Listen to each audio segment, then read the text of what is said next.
Hello everyone, this is Brother Benson Media coming all the way from Kisumu County, and I'm hosting a young leader in Kisumu. We just want to discuss the state of the nation with him. Before we go into the main discussion, may I give this opportunity to him to introduce himself and say a word of two.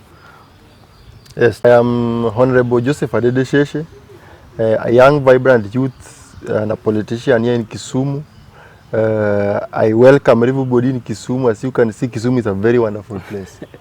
Thank you so much. Kisumu is good. I'm enjoying the environment. I'm enjoying everything. I'm enjoying the onagi food. Everything is good about Kisumu. So if you're out there and you need to visit a town, come to Kisumu. And remember, Kisumu is the only county with the city manager. There's no any other county in Kenya with the city manager. It's only in Kisumu. Exactly. Yeah. Exactly. So that's one thing about Kisumu. So, Honorable Member Adedesheshe, we want to talk about the state of the nation. What can you say about the state of the nation? Okay, thank you so much, Brother Benson. And I can say that our nation is in a, to me, it is in a bad state. Yeah. In terms of, number one, economy. We start with the economy. I can say our economy is not healthy. For example, if we start with borrowing, we are borrowing a lot of money. And by the way, remember, Uhuru in 10 years borrowed around 6.7 trillion. Ruto in 1 year alone borrowed about 1.6 trillion. So multiply 1.6 by 10, then you can know the limits by which we are going to borrow. That is going to be around like 16 trillion. To me, borrowing is not even a problem as much. The problem is the borrowing, is the development we are doing, the development, are this money we are borrowing, are they going to development which we can see and feel as a nation? Because so far I can say the amount of money we borrowed, I don't see any tangible development to account for the borrowed money. The amount of money which is borrowed, I think it would have been better if you can walk around and see 1 or 2 or 3 projects. Remember, during Uhuru's regime, we did a lot of projects. He did a lot of projects here and there. He did a lot of projects with that limited borrowing. Yeah. But so far, I cannot point to any single thing, any single big thing that the Kenya Kwanza government has done with this around big money of borrowing. So I can say that number one, the president should go slow on borrowing. Or if he can go slow, if he cannot go slow on borrowing, then he should go fast on development. So that at least our development matches the borrowing. So I believe the economy is very good. Number two, the prices of everything is still very much expensive. Actually, the prices of basic commodities keeps on rising and rising and rising. For example, even the price of oil. I can remember during Uhuru's regime, there was a time the international oil prices were the highest, around 2022. It was around $120 per barrel, something like that. Yeah. Currently, the international oil price is around $90 per barrel. And remember, during that time, Uhuru's time, when the oil was $120 per barrel in the international market, the oil price in Kenya was like 160 bob. Yeah. I don't think whatever they did was something sustainable, because if it would have been sustainable, then I expected that maybe it would have stabilized at 120 or maybe gone a bit lower. But it's not going there. So if you remember very well, before the floods, we had the day for opening that was due last week. Yes. Then all of a sudden, Machogu, the CS for education, just at the middle of the night, or when parents were caught unawares, some of the parents had already sent their kids to school, and that circular came out. What can you say about the CS for education on what he did? Does it mean that they do not have like plans on how things should work? You wait until very late at night where some of the parents cannot even access the internet and you send that? I think there was a time Right Honorable Raila Odinga said something and Kenyans loved it, but to some extent it made sense. He said that this government, the ministers in this government are clueless. How can a minister give notice in the middle of the night? The implication of that is that he was not aware of this circular he wanted to spread. He was not prepared. He did not have facts and figures. That is why he's ambushing everybody at night. Remember, this is the same government that told us last year that we were to experience El Nino. We waited and waited and waited. We never saw El Nino. Then all of a sudden, what we are seeing now is somehow like El Nino. Floods and rains everywhere. So I think the government, through its department, like the meteorological department, the people working there are clueless. They don't know what is going to happen, or how and where. And I think the problem it comes from hiring. In Kenya, for you to be hired or employed, it's not about the certificates. It's not about the qualifications and the experience. In some cases, it's about bribery. It's about tribalism. It's about who you know and who knows you. Yeah. So you will find that maybe the people employed in the meteorological department are clueless people who are not well educated, well learned, who are not experienced, who doesn't know anything to do with the weather. So they cannot even advise the government accordingly in terms of weather patterns and rains and floods and things like that. So I think as a country, we should really go back to our former self. We should really go back to our roots and start rewarding competency and start rewarding people who are educated. Start employing people who are experienced, people who are learned, people who knows, people who are passionate about what they are doing. The moment we continue employing people based on tribalism and bribery and the who knows who, as a country we are just going to our deathbed. And I bring you to what happened in the Ministry of Agriculture, whereby majority of Kenyans bought fake fertilizers. And if you see the CS who was involved, who was impeached the other day, CS Linturi, you find that the company that was supplying the fake fertilizer was associated to the lady that she married long time ago. The previous wife. Yeah. So it seems like maybe they were divorced in the in the public opinion or the courts, but business-wise, they're not divorced. They're not divorced. In Africa, you don't divorce. That is what they say. What can you say about that? When Ruto was awarding people in the job positions like ministers and the CS and everything, we expected that the president, being that he is a learned guy, is a person who is holding PhD, a person who went to school, we expected him to look for qualified, competent and passionate people. But at the end of the day, we were surprised that he just rewarded people based on loyalty. In fact, in rural administration, loyalty is the #1 qualification for you to be employed as a minister or a CS. That is where we went wrong. So, you see, when these loyalists are awarded, they don't think of the country. They think about themselves. So, what happened about the issue of the fake fertilizer, we expected it. In fact, we were Kenyans like me, we were not shocked because we expected such. When you reward somebody like Linturi because he supported you, what do you expect? And I believe there are very many competent Kenyans who can do that, who can do better, who will not sell fake fertilizers. Because the moment you are selling fake fertilizer to Kenyans, you are killing. And remember, agriculture is the backbone of Kenyan economy. The moment you sell fake fertilizer to these people, what does it mean? It means you are killing the economy of Kenya. And remember, so far in East Africa, we are the biggest economy. We don't want Tanzania and Uganda to surpass us. But if you keep on selling fake fertilizer, then what do you expect?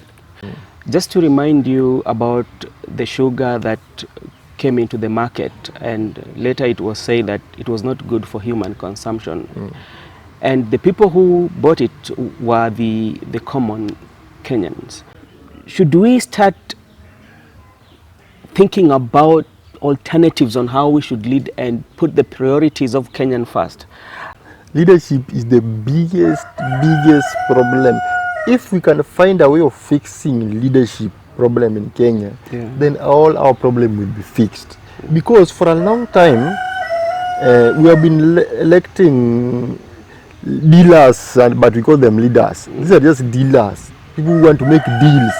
People want to do business. People who are cartels. People who want to benefit from where they did not sow. People want to reap big and they become billionaires overnight. So that is why you find like we buy fake goods, fake products. Somebody is making billions out of this, but Kenyans are hurting. A good example, you just said something about sugar. Do you know, in Kenya, we have the capacity to produce our own sugar without even importing even 1 kg of sugar. If you go here to Moroni, where I come from, we have vast land. Currently, majority of people are even uprooting their sugar cane because they don't see any benefit. Moroni Sugar Company is dead. Chamberlain Sugar Company is dead. Miwani is dead. That is within one sub county.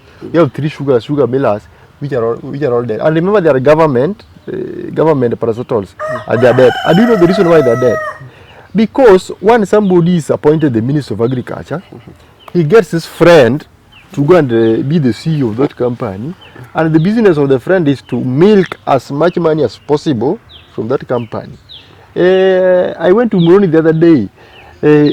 That sugar miller cannot run because they even sold the parts of that machine.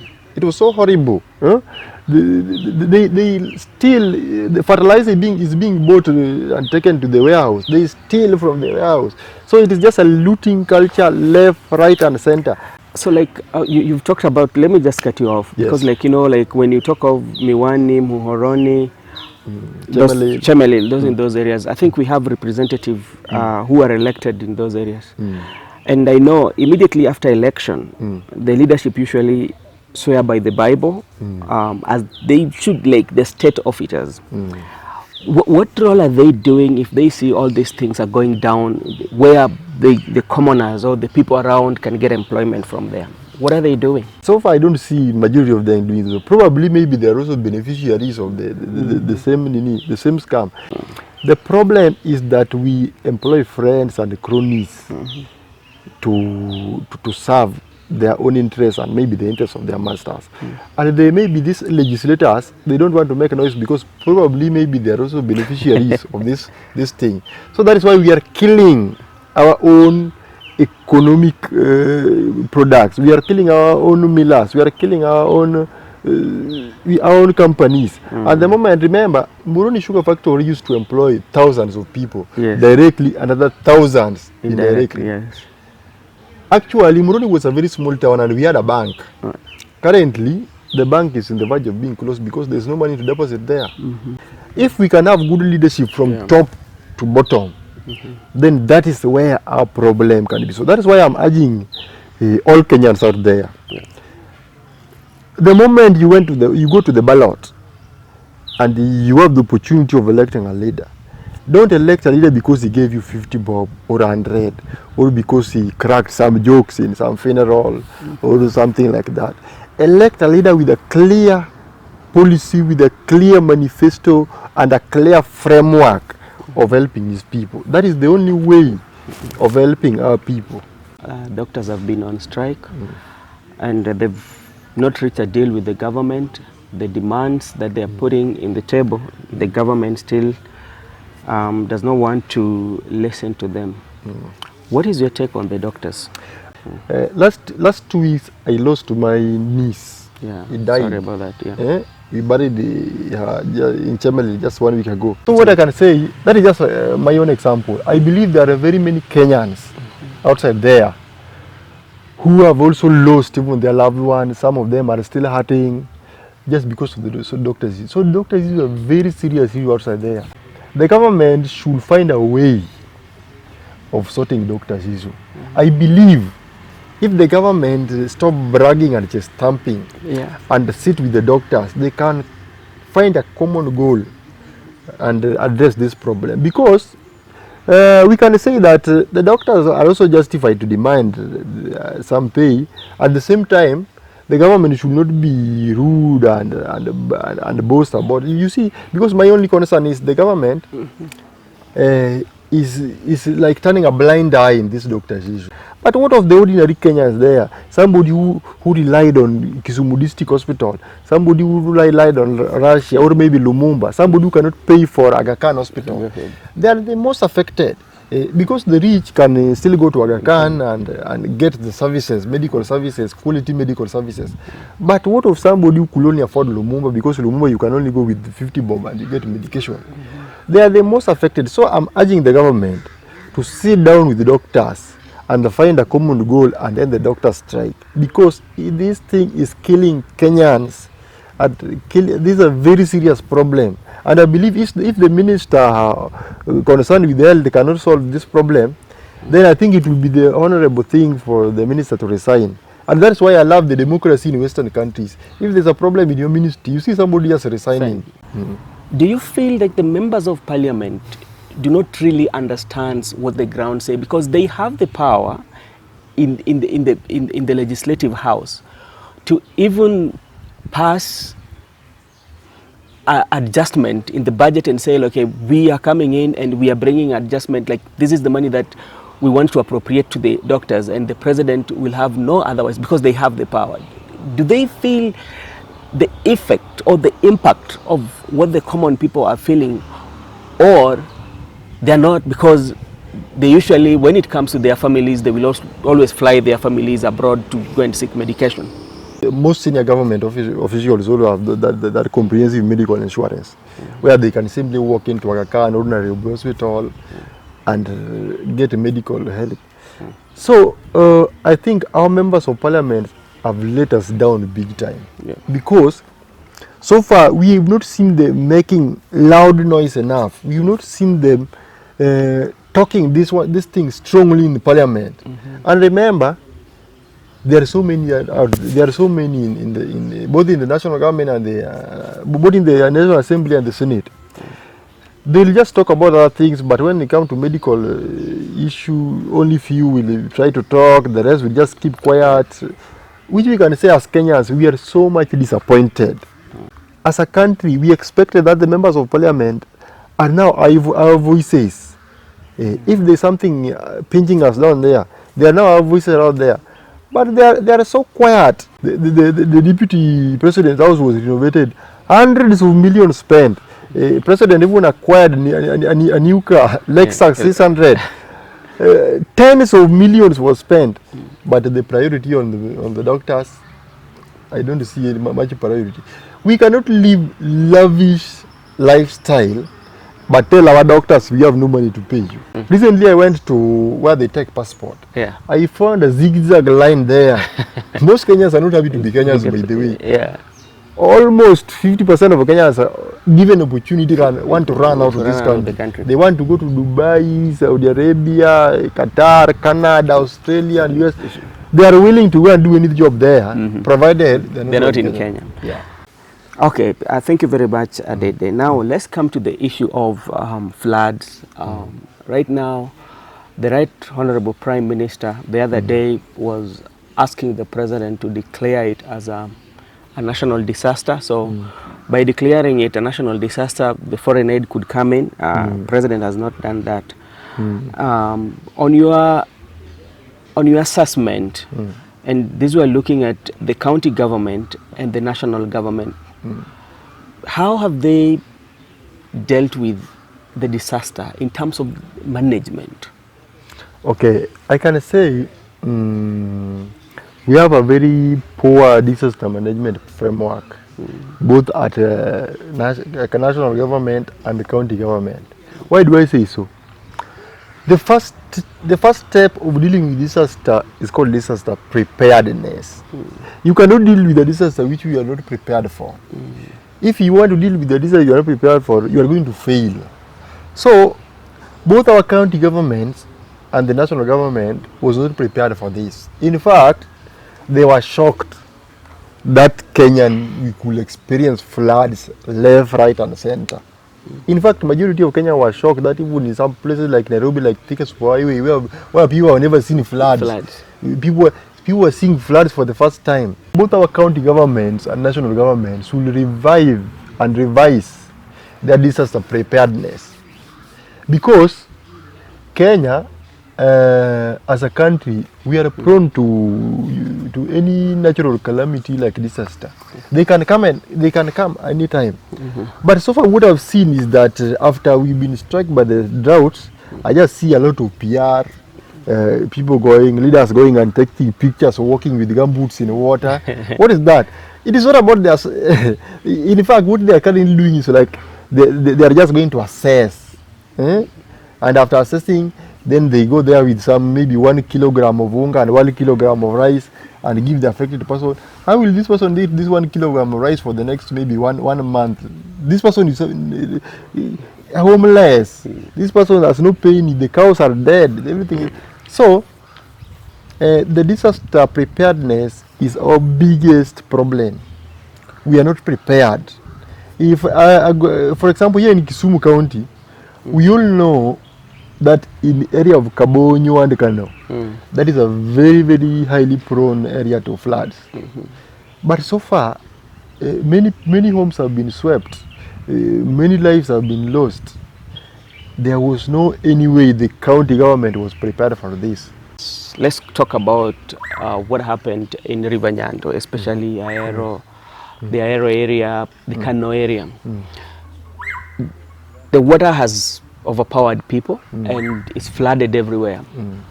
And as leadership, why should we say like, okay, today we'll be going and marshals our resources together and say today we'll be going with Honorable Adede on so and so. We marshal them together rather than one person going there and giving out to few people, taking those pictures and sending them to the social media to show us how they are working hard. Yet you've gone to a particular area. Why can't we just decide to say like Adede bring 10, Otieno bring another 4, Kinyi bring another 5, then we go together? You see, the floods in Kano thing is something that can be sorted. And there was a master plan. And actually, I can remember the late Robert Huko. Yeah. The late Robert Huko was the first person to see this thing. And he came up with a master plan of sorting this kind of flood. He said, let us build a dam in Koru, the Koru Soin Dam, so that when there's a lot of rains, that dam holds water and it's being released slowly so that it doesn't bring flooding in Kano and Kabonyo towards the lake. Let me tell you, that dam till today has not been built. But is there money that has been allocated there? When Uhuru Kenyatta was almost about to leave office, he allocated some money to initiate the building of the dam. The engineers came there, did assessment. They built wonderful homes for the engineers. If you go there by then, they are very, very big homes, bungalows. Because they wanted to build their own for the engineers first, so that when they start working, they have some accommodation. So far, that is the only thing which has been done.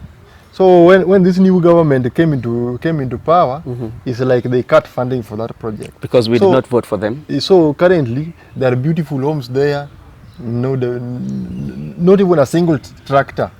So the only way the government can help us, instead of bringing helicopters with food and any other thing, let them release money for the Kurusoin Dam and fast track the construction of that dam, so that this excess water can be held there, so that they are just released in bits, so that they don't fake people in Kano. That is one of the best ways we can help our brothers in Kano. But now, when you look at, apart from the government not dealing well with the disasters, both the county government and the national government, now we come to the locals, especially the Kenyan population, because we've seen very many people trying to cross the river using the cars or motorbikes and what, and like that awareness to tell them how dangerous it is. Do you think that the public also need education on the safety, on their safety, especially during disasters? Actually, that is very important, by the way. In fact, just the way you've said, we've seen most people who have perished in this in flooding. Yeah. Most of them are people who dared to cross swollen rivers, who dared to cross those roads that have been flooded by water. I think that one is an eye-opener to all of us and to our leaders to come up with a program whereby they can relay a strong message about this. Let us tell Kenyans, whenever you see water crossing over a road, just relax until that water reduces, because you may think that it has no force, but you never know. Maybe the time you have reached the middle there is when it will come with force and you will go. And there's no replacement to life. You only live once. So it is not a risk worth taking. Any risk that may take your life is not a risk worth taking. So I think as leaders, we need to come with a strong messaging about this, so that we tell Kenyans, don't dare cross a river, swollen river, just wait. Let's come to a little bit of politics now. It was last week when Right Honorable Prime Minister Raila Odinga came out strong and attacked the government. Serious attack, scathing attack on the government, calling out on the government not doing a good job. And this one did not go well with some of the Kenya Kwanza MP, and they retaliated back, you know. And we know very well that the government is criticizing the chief campaigner is the President Ruto. What do you think about that? A good number of Kenyans, me included, I was very impressed. Why was I impressed? For a long time, Raila has been quiet. And this time Raila has been quiet. We've seen a lot of injustice from the side of government. And there is nobody to speak about this. And remember, when there is nobody to speak about these things, they may just continue, and you never know. So I can say, number one, I really like the way Raila did that thing. He came out strongly and criticized the government. I was disappointed from the fact that there was an attack from the Kenya Kwanza MPs trying to attack Raila, telling that we are looking for a job for you, you should be quiet, how can you attack us, we are trying to get you a job. The fact that they are looking for a job for Raila does not mean that Raila now should stop seeking for Kenyans. In fact,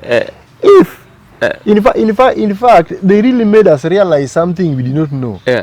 They made us realize that it's like they are looking for a job for Raila, so that Raila should stop speaking for Kenyans, which is a very, very bad motive. Our expectation was that they are looking for a job for Raila, so that Raila, being that Raila is also the face of Africa, Raila has done a lot for Africa, we thought that they are just doing justice to Raila in terms of his credentials and his history of struggles and the rest of the thing, and his capacity and his competency. We didn't know that these people are looking for a job for Raila, so that Raila should keep quiet. In fact, as Raila Odinga supporters, we say Raila should speak, if possible, Raila should speak day and night, today, tomorrow, because we don't want like a trap whereby they want to trap Raila with a job, so that Raila keep quiet. That is what I can deduce from their attacks, because they were telling us that, you know, we are looking for a job for you, you should keep quiet. Like when Raila is not speaking about what he feels the government is not doing right, we know we have the opposition also in place that should always speak. We have the principal, like His Excellency Kalonzo Musyoka, we have Her Excellency Martha Karua, we have Eugene Wamalwa, and some other Azimio members, elected members. Why did it take them so long to speak about this until Raila comes and speaks? Okay, I think a good number of them, like most of them you've mentioned, are also under the umbrella of Raila Odinga. So when Raila is quiet, maybe they don't want to compromise. Maybe if they speak, they may think they are compromising Raila's journey towards AU. So I think they feel it is better if it comes from Raila Odinga himself. But that is biasness because they are all leaders, and Yes, exactly. these are affecting Kenyans. These are all Kenyans. So why should we wait for Right Honorable Raila to Prime Minister speak. to speak? That is not a good idea. And I can. You also saw Kabogo was saying he prefer Raila not to go for the AU seat to come to be be in African politics. The problem with us Kenyans is that Yeah. when it comes to opposition politics, Yeah. all of us, both in Kenya Kwanza and Azimio, we always assume and expect that it is the responsibility of Raila Odinga to speak against the government or to criticize the government or to lead the opposition. I was disappointed when Kabogo said that he doesn't want Raila to go to AU so that Raila continue being an opposition leader. Kabogo himself, why can't he be the opposition leader? He has the capacity, he has the followers, he has the mandate, he has the legal rights to criticize the government. He can as well even call for maandamano. Yeah, so what I can say, these people who just think that Raila should be the one to speak on Kenya, they are the biggest leader in Kenya. It is high time these people should also come out and start speaking on behalf of Kenyans. Yeah, okay. We don't want to burden Raila every now and then that he should be the one. If not him, then all of us were quiet. Okay. Yeah. Thank you so much. And we want to discuss our last topic. It's about political violence and the youths. Yes. And this is something that was witnessed in Migori County. That was the supporters of current Member of Parliament, Honorable Mark Nyamita, and the current Governor, Honorable Ochila Yako, and they were in the burial. And you know, when we go for burial, like we are paying our respect to our loved one. Exactly. And this is not the first time it is happening. Yeah, it has happened in several areas. Last time in February, I saw it happened in Siaya. You know, when James Orengo was there, and this is happening under the watch of the leadership. Yeah, and the people who are so much involved are the young people. What is your take as a leader? The young people should desist and avoid being used by politicians to settle their political scores. Actually, it is a very bad culture here in Kenya. And I don't think in developed countries, you see you've traveled a lot in the US, I don't think young people are being used for political violence. So I may urge my fellow youths, don't be used by politicians, because they will give you some money to heckle and maybe throw stones and abuse their opponents. But that one is being used. And our leaders, let us be reasonable enough and stop using young people for political violence. I was so disappointed, and I think this is a culture that is developing from left, right, and center. Because, like you said, it was in Siaya, we now saw it in Migori, and some parts of Kisii the other day. So it is just something which is happening here and there. I can say that the government has the sole responsibility of stopping this bullshit. The government has the police, they have the intelligence, they can investigate, they can prosecute, they can take these people to court and prosecute. Why is it that nobody is being booked? I don't even see people are being booked in courts for this violence. And in fact, some of them are even using the police to harass their opponent. So I can say the government is also a problem in this. They are encouraging this bad culture.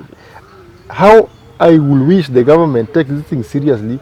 These leaders who are using people to bring violence in political rallies and in funerals will be prosecuted, so that they act as an example for the rest to stop doing that very bad culture and habit. This is like, it has become a place whereby the violence is so much on. And remember, during burial, this is a time that we are saying bye to our loved one. Exactly. We have visitors from all walks of life. What can we do? What can we do, and what can we do as a country or as leadership? There are many things we can do. Yeah. And I will mention three of them. First, let us avoid electing leaders with very funny and weird characters. If you see your MP, governor, MC or senator has this tendency of hiring youths to heckle their opponents and things like that, that is a person who should not even be any kilometer near any elected office. Number two, let us sensitize and bring awareness to our youths to stop being used by politicians. If he gives you 200 bob to heckle an opponent out of those stone, refuse that. Don't allow yourself to be used, because they'll just use you and later dump you like that. Number three, the government should stop sleeping on the job or prosecuting. You see, those are criminal acts. Those violence towards other people, those are criminal acts. The government should step up its mandate of identifying these leaders and prosecuting them. Another thing that we can also do, you see, there was a time when some churches banned politicians from going to their. I think going forward, in some funerals, politicians will be banned from attending those funerals, because there's people who are bereaved. Somebody has lost the mother, somebody has lost the father, somebody has lost the son. And you are in a competition. You are in some funny jokes, and people are there mourning. So I think it is a very bad culture. You are even bringing a very bad example to the family. Yeah. Mr. Dede Sheshe, thank you so much. Maybe your last words to our viewers. Okay, my last words to our viewers is that as a country, we are still optimistic that we can correct the wrongs. As a country, this country called Kenya belongs to you and me. It does not belong to Uhuru Kenya. It does not belong to William Ruto. It doesn't belong to Raila or Kalonzo or any other leader. It belongs to you and us. What it simply means that it is your responsibility and it is my responsibility to make sure that we do things the right way. If your leader is not doing things the right way, let us come out and criticize and talk and make noise and question. It is only by us talking about some of these things, then they may be addressed. So I believe that we can do much, and especially my message to young people. We, for a long time, young people, we have always been used during the political process, but left out during at the end of the political process. I can say that young people should come out strongly and try to take the space within the political and the leadership positions, because the constitution does not buy you as a young person. Maybe you are 20, you are 21, to run for public office. Last election we saw Valentine was just 22 years and she vied for Kisumu County Women Rep and she almost got it. That one should be a motivator to the young people who are there, that it is not about how much you have.